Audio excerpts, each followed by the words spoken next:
Have mercy on me, a sinner.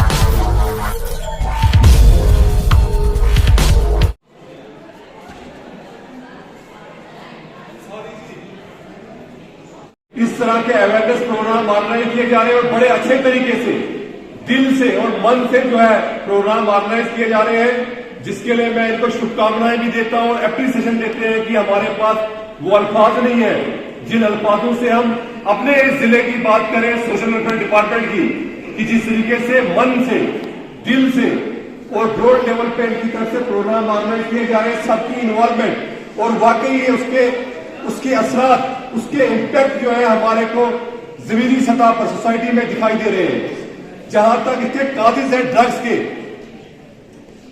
यहां देखो सभी बड़ा इंपॉर्टेंट टॉपिक है डिपार्टमेंट के, उसके बाद में शुरू करूंगा, मुख्तसर आपको यहां पे बताऊंगा। इससे पहले क्या हुआ करता था, जम्मू कश्मीर की जो हमारी यूटी है, इससे पहले प्रदेश था, हर एक पोस्ट पे भद्रवाह के अफसर हुआ करते थे। कहां के? हर घर का एक ऑफिसर हुआ करता था। लेकिन जिस दिन से हमने पढ़ाई छोड़ दी, पहला कॉलेज यहां पे हुआ करता था, हमारी कोई हिस्ट्री और कल्चर था, लेकिन हम क्या हो गए, हम ड्रग्स के आदी हो गए और उसका नतीजा आज ये हो गया। इसमें कोई जलने की बात नहीं है, हमारे लिए एक मोटिवेशन है। आज हम लोग वहां आ गए, दूसरे लोग यहां पे आ गए। आज जिले में हमारा कोई भी ऑफिसर नहीं मिलता है।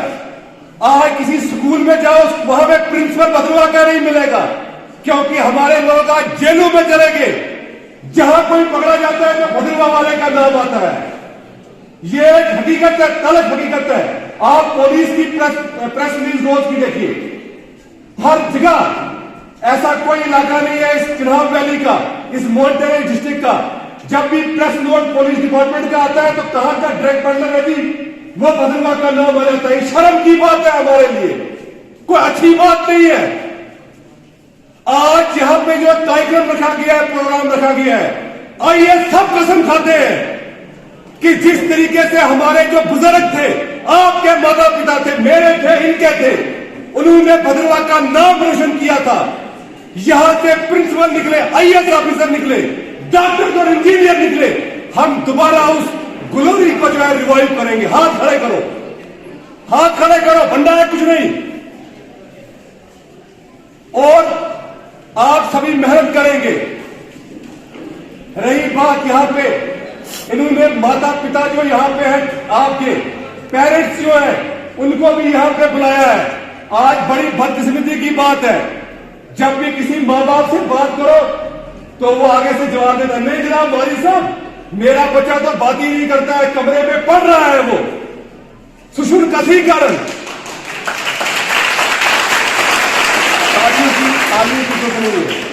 वो कहां बात करेगा, वो तो जाम हो गया है, वो ड्रग्स खा के घर में आ गया है शाम के टाइम। और माता पिता तारीफें करते हैं कि मेरू मठू बड़ू शरीफ है, गल नहीं करते कैंची साथी किशोर कमरे में, वो तो जाम हो गया है। उसको धक्का दो, देखो उसकी हालत क्या है। उसने इतनी हाई डोज ड्रग्स ली है।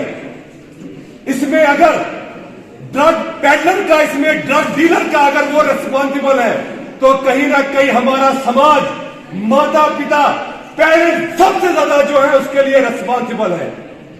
जब भी उनको फीडबैक हम देते हैं या समाज का कोई हिस्सा फीडबैक देता है, कहता है कि जनाब आपका बच्चा देखा मेरे ड्रग्स खाते, तो आगे से भद्रवाही में बोलते हैं तुझी बदनाम करते, इसे मटे।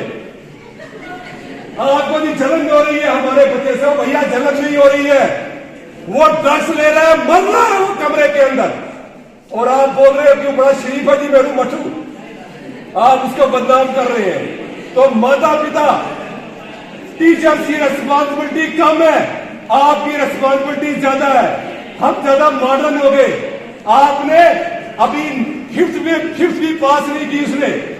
टीचर पैदल जा रहा है, राणा साहब पैदल जा रहे हैं घर से स्कूल के लिए, और आपने 5th क्लास में बच्चे को 40 लाख की गाड़ी दे दी।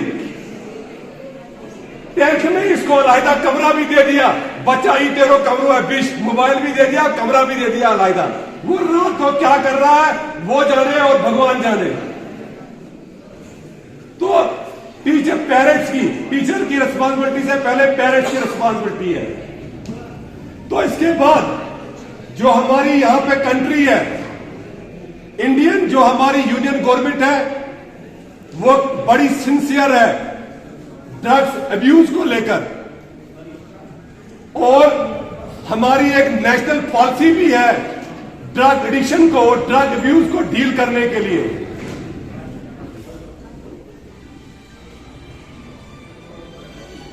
मैं आप सबसे कहता हूं बातें मत करो, आप सुनो 2 मिनट के लिए। मैं समझता हूं कि आवाज नहीं जाती, यहां पे ब्लिंक करती है।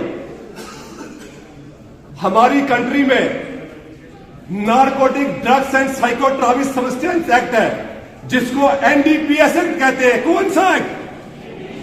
सब बोलो।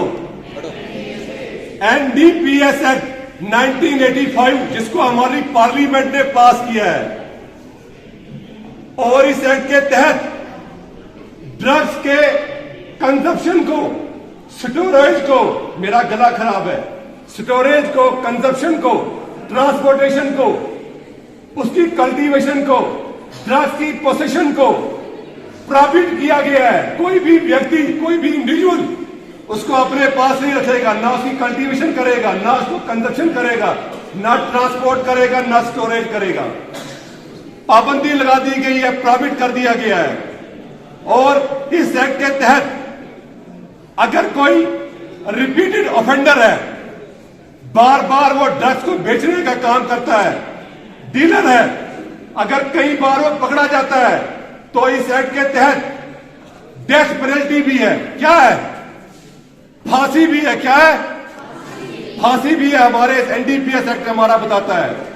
और इस एक्ट के तहत 200 ऐसी ड्रग्स है, 200 ऐसी ड्रग्स है हमारी कंट्री में, जिनको सेल करने से या परचेज करने से पाबंदी लगा दी गई है। कितनी ड्रग्स को?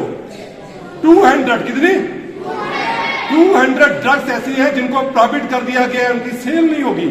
हां, अगर आपने इनको खरीदना है तो उसके लिए जो स्पेशलिस्ट है, डॉक्टर है, उसकी प्रिस्क्रिप्शन जो है वो मस्ट है। और कई बार एनडीपीएस एक्ट में अमेंडमेंट लाई गई है, और अगर कोई ड्रग्स खाते हुए, बेचते हुए या उसकी कल्टीवेशन करते हुए पकड़ा जाए, तो एनडीपीएस एक्ट में बेल नहीं है। क्या नहीं है? जमानत नहीं है। इसमें किसी तरह की कोई जमानत नहीं है। और इसमें परसेप्शन है कि अगर आप पकड़े गए तो जब तक उसका ट्रायल चलेगा तो कोर्ट मानता है कि आपने क्राइम किया है। इसमें यह नहीं है कि आप इनोसेंट है। बेल, किसी किस्म की बेल नहीं है। इसकी जो इंपॉर्टेंट सेक्शंस हैं वो 19 है, 27 है, और 37 है, और 20 है, जिसके तहत जो भी ये ऑफेंस है ड्रग्स का, ये नॉन बेलेबल और कॉग्निजेबल ऑफेंस है।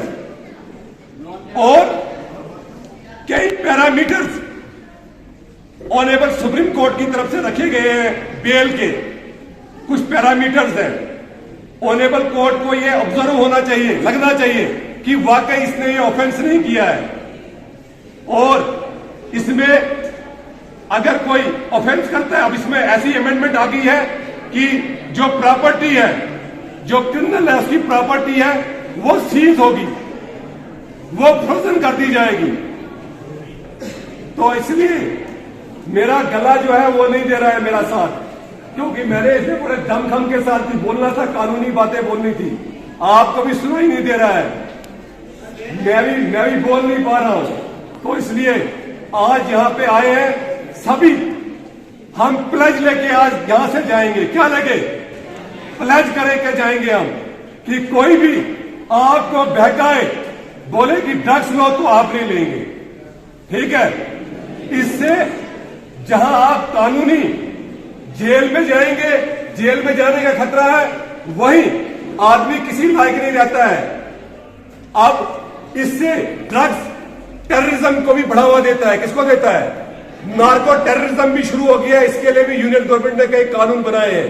तो ज्यादा ना बोलते हुए, क्योंकि मैं बीमार हूं और मेरा गला भी साथ नहीं दे रहा है, तो हम यहां से प्लेज लेके आज जाते हैं। दोबारा से जितने भी यहां पे हाल में आप सभी हैं, हम चाहेंगे कि आप सभी हमारे एडीसी साहब की तरह यहाँ पे बैठे हैं जमीनी सतह से, ये भी आए हैं गरीब परिवार से। तारिक साहब यहाँ पे हमारे डिस्ट्रिक्ट ऑफिसर है, सुभाष जी है, ये हमारे यहाँ पे रोल मॉडल है।